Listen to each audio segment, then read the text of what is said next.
Lendo a Bíblia com William Camelo. Dia 8 de março, Números 10, 1 a 11, 23. O Senhor também disse a Moisés: faça 2 trombetas de prata batida. Com elas, você chamará a comunidade para se reunir e dará sinal para levantar acampamento. Quando as 2 trombetas soarem, todos se reunirão diante de você à entrada da tenda do encontro. Se apenas uma trombeta soar, somente os líderes, os chefes dos clãs de Israel, se apresentarão a você. Quando o sinal para seguir viagem soar, as tribos acampadas do lado leste levantarão acampamento e avançarão. Quando o sinal soar pela segunda vez, as tribos acampadas do lado sul virão em seguida.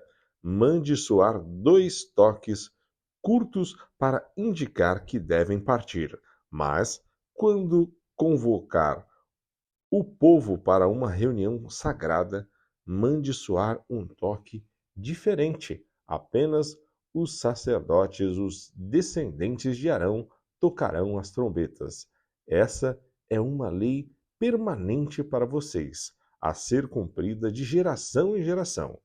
Quando chegarem à sua própria terra e guerrearem contra os inimigos que os atacarem, usem as trombetas para soar o alarme. Então o Senhor, seu Deus, se lembrará de vocês e os livrará de seus inimigos. Façam soar as trombetas também em ocasiões alegres, nas festas anuais e no começo de cada mês.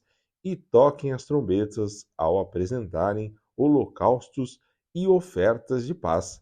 As trombetas lhe servirão de recordação diante de seu Deus. Eu sou o Senhor, seu Deus. No segundo ano, desde a saída de Israel do Egito, no 20º dia do segundo mês, a nuvem se elevou acima do tabernáculo da aliança. Então, os israelitas saíram do deserto do Sinai e viajaram de um lugar para outro até a nuvem pousar no deserto de Parã. Da primeira vez que o povo partiu seguindo as instruções do Senhor a Moisés, o exército da tribo de Judá foi à frente, marchava atrás de sua bandeira, e seu comandante era Naasson, filho de Aminadab. Em seguida vieram o exército da tribo de Isacar, comandado por Natanael, filho de Zuar, e o exército da tribo de Zebulon, comandado por Eliabe, filho de Elon. O tabernáculo foi desmontado e os levitas das tribos Gersonita e Meranita vieram na sequência, carregando o tabernáculo. O exército de Ruben veio depois, marchando atrás de sua bandeira. Seu comandante era Elisur, filho de Zedeur. Em seguida vieram o exército da tribo de Simeão, comandado por Selumiel, filho de Zurizadai, e o exército da tribo de Gade, comandado por Eliasaf, filho de Deuel. Então vieram os levitas da tribo de Coatita, carregando os objetos sagrados. Antes que o povo chegasse ao próximo acampamento, o tabernáculo deveria estar armado em seu novo local. O exército de Efraim veio depois, marchando atrás de sua bandeira, comandado por Elisama, filho de Amiúde. Em seguida vieram o exército da tribo de Manassés, comandado por Gamaliel, filho de Pedazur, e o exército da tribo de Benjamim, comandado por Abidã, filho de Gideone. O exército de Dan veio por último, marchando atrás de sua bandeira e formando a retaguarda de todos os acampamentos das tribos. Seu comandante era Aiezer, filho de Amizadai. Em seguida vieram o exército da tribo de Azer, comandado por Bagiel, filho de Ocrã, e o exército da tribo de Naphtali, comandado por Aira, filho de Enã. Era nessa sequência que os israelitas marchavam exército após exército. Moisés disse a seu cunhado Obabe, filho do medianita Reuel: Estamos a caminho do lugar que o Senhor nos prometeu, pois ele disse: Eu o darei a vocês. Venha conosco e o trataremos bem, pois o Senhor prometeu boas coisas a Israel. Não irei, respondeu Obabe. Preciso voltar para minha própria terra e para minha família. Por favor, não nos deixe, pediu Moisés. Você conhece os lugares do deserto onde poderemos acampar. Venha e seja nosso guia. Se nos acompanhar, compartilharemos com você todas as boas coisas que o Senhor nos der. Depois de partirem do monte do Senhor, marcharam por 3 dias. A arca da aliança do Senhor ia à frente deles para lhes mostrar onde parar e descansar. A cada dia, enquanto seguiam viagem, a nuvem do Senhor permanecia sobre eles. Sempre que a arca partia, Moisés exclamava: Levanta-te, ó Senhor, que teus inimigos se dispersem e teus adversários fujam diante de ti. E quando a arca parava, ele dizia: Volta, ó Senhor, aos muitos milhares de Israel. O povo começou a reclamar de sua situação ao Senhor, que ouviu tudo o que diziam. Então a ira do Senhor se acendeu e ele enviou fogo que ardeu entre o povo, devorando alguns que viviam nas extremidades do acampamento. O povo gritou, pedindo ajuda a Moisés, e quando ele orou ao Senhor, o fogo se apagou.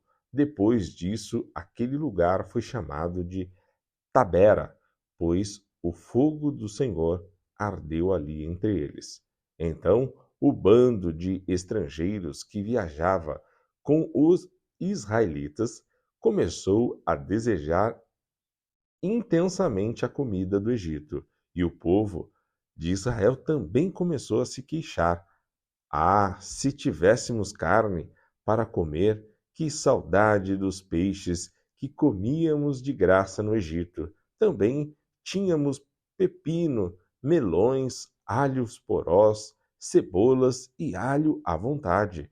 Mas agora perdemos o apetite. Não vemos outra coisa além desse maná. O maná era como semente de coentro e tinha aparência de resina. O povo saía e o colhia do chão.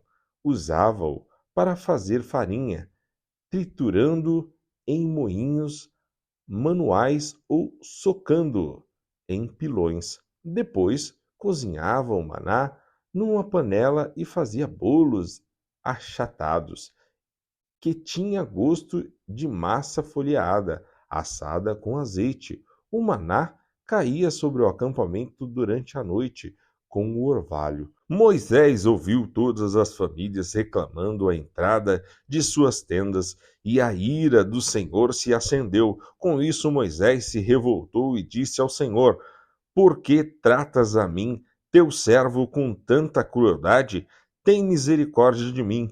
O que fiz para merecer o peso de todo este povo?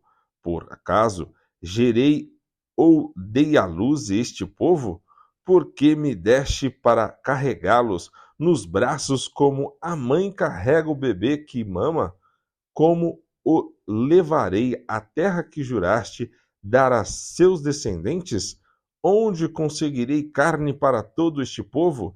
Eles vêm a mim reclamando, dizendo: Dei-nos carne para comer. Sozinho não sou capaz de carregar todo este povo. O peso é grande demais. Se é assim que pretendes me tratar, mate-me de uma vez. Para mim seria um favor, pois eu não veria esta calamidade. Então o Senhor disse a Moisés: Reúna diante de mim 70 homens reconhecidos como autoridades e líderes de Israel.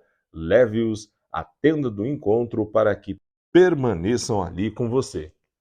Eu descerei e falarei com você. Tomarei um pouco do Espírito que está sobre você e o colocarei sobre eles. Assim, dividirão com você o peso do povo para que não precise carregar sozinho. Diga ao povo: consagrem-se, pois amanhã terão carne para comer.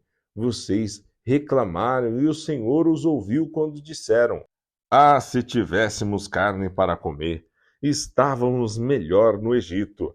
Agora o Senhor lhes dará carne e vocês terão de comê-la. E agora será apenas um dia, ou 2, ou 5, ou 10, ou mesmo 20. Comerão carne por um mês inteiro, até lhe sair pelo nariz e vocês enjoarem dela, pois rejeitaram o Senhor que está aqui entre vocês e reclamaram contra ele, dizendo: por que saímos do Egito? Moisés, porém, respondeu ao Senhor: tenho comigo um exército de 600.000 soldados, e, no entanto, dizes: eu lhes darei carne durante um mês inteiro, mesmo que abastecêssemos todos os nossos rebanhos, bastaria para satisfazê-los? Mesmo que pegássemos todos os peixes do mar, seria suficiente? Então o Senhor disse a Moisés: você duvida do meu poder? Agora você verá se minha palavra se cumprirá ou não. Marcos 14, 1 a 21. Faltavam 2 dias para a Páscoa e para a festa dos pães sem fermento. Os principais sacerdotes e mestres da lei ainda procuravam uma oportunidade de prender Jesus em segredo e matá-lo, mas não durante a festa da Páscoa, para não haver tumulto entre o povo. Concordaram entre eles. Enquanto isso, Jesus estava em Betânia, na casa de Simão, o leproso. Quando ele estava à mesa, uma mulher entrou com um frasco de alabastro contendo um perfume caro, feito de essência de nardo. Ela quebrou o frasco e derramou o perfume sobre a cabeça dele. Alguns dos que estavam à mesa ficaram indignados. Por que desperdiçar um perfume tão caro? Perguntaram. Poderia ter sido vendido por 300 moedas de prata e o dinheiro dado aos pobres. E repreenderam a mulher severamente. Porém, Jesus disse: deixem-na em paz, porque a criticam por ter feito algo tão bom para mim. Vocês sempre terão os pobres em seu meio e poderão ajudá-los sempre que desejarem, mas nem sempre terão a mim. Ela fez o que podia e ungiu meu corpo de antemão para o sepultamento. Eu lhes digo a verdade: onde quer que as boas novas sejam anunciadas pelo mundo, o que esta mulher fez será contado e dela se lembrarão. Então Judas Iscariotes, um dos 12, foi aos principais sacerdotes para combinar de lhes entregar Jesus. Quando souberam porque ele tinha vindo, ficaram muito satisfeitos e lhes prometeram dinheiro. Então ele começou a procurar uma oportunidade para trair Jesus. No primeiro dia da festa dos pães sem fermento, quando o cordeiro pascual era sacrificado, os discípulos de Jesus lhe perguntaram: onde quer que lhe preparemos a refeição da Páscoa? Então Jesus enviou 2 deles a Jerusalém com as seguintes instruções: ao entrarem na cidade, um homem carregando uma vasilha de água virá ao seu encontro. Sigam-no. Digam ao dono da casa em que ele entrar: o mestre pergunta onde fica o aposento no qual comerei a refeição da Páscoa com meus discípulos. Ele os levará a uma sala grande no andar superior, que já estará arrumada. Preparem ali a refeição Então os 2 discípulos foram à cidade e encontraram tudo como Jesus tinha dito, e ali prepararam a refeição da Páscoa. Ao anoitecer, Jesus chegou com os 12. Quando estavam à mesa, comendo, Jesus disse: Eu lhes digo a verdade. Um de vocês que está aqui, comendo comigo, vai me trair. Aflitos, eles protestaram: Certamente não serei eu. Jesus respondeu: É um dos 12, e alguém que come comigo da mesma tigela, pois o Filho do Homem deve morrer, como as Escrituras declararam há muito tempo. Mas que terrível será para aquele que o trair. Para este homem seria melhor não ter nascido. Salmos 51, 1 a 19. Tem misericórdia de mim, ó Deus, por causa do teu amor, por causa da tua grande compaixão, apagas as manchas de minha rebeldia. Lava-me de toda a minha culpa, purifica-me do meu pecado, pois reconheço minha rebeldia. Meu pecado me persegue todo o tempo. Pequei contra ti, somente contra ti fiz o que é mal aos teus olhos. Por isso tens razão no que dizes, e é justo teu julgamento contra mim, pois sou pecador desde que nasci, sim, desde que a minha mãe me concebeu. Tu, porém, desejas a verdade no íntimo, e no coração me mostras a sabedoria. Purifica-me de minha impureza, e ficarei limpo. Lava-me e ficarei mais branco que a neve. Devolve-me a alegria e a felicidade. Tu me quebraste, agora permite que eu exulte outra vez. Não continues a olhar para meus pecados. Remove as manchas de minha culpa. Cria em mim, ó Deus, um coração puro. Renova dentro de mim um espírito firme. Não me expulse de tua presença e não retires de mim teu Santo Espírito.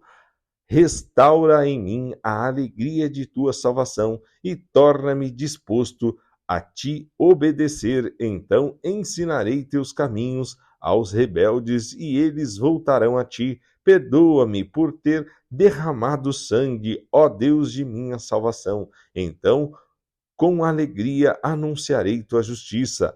Abre meus lábios, Senhor, para que minha boca te louve. Tu não desejas sacrifícios, do contrário, eu os ofereceria. Também não queres holocausto. O sacrifício que desejas é um espírito quebrantado. Não rejeitarás um coração humilde e arrependido. Olha com favor para Sião e ajude-a reconstruir os muros de Jerusalém. Então te agradarás dos sacrifícios de justiça, dos holocaustos e das ofertas queimadas, e sobre teu altar novilhos voltarão a ser sacrificados. Provérbios 10, 31 a 32. A boca do justo oferece conselhos sábios, mas a língua que engana será cortada. Dos lábios do justo vêm palavras proveitosas, mas da boca dos perversos só vêm palavras más.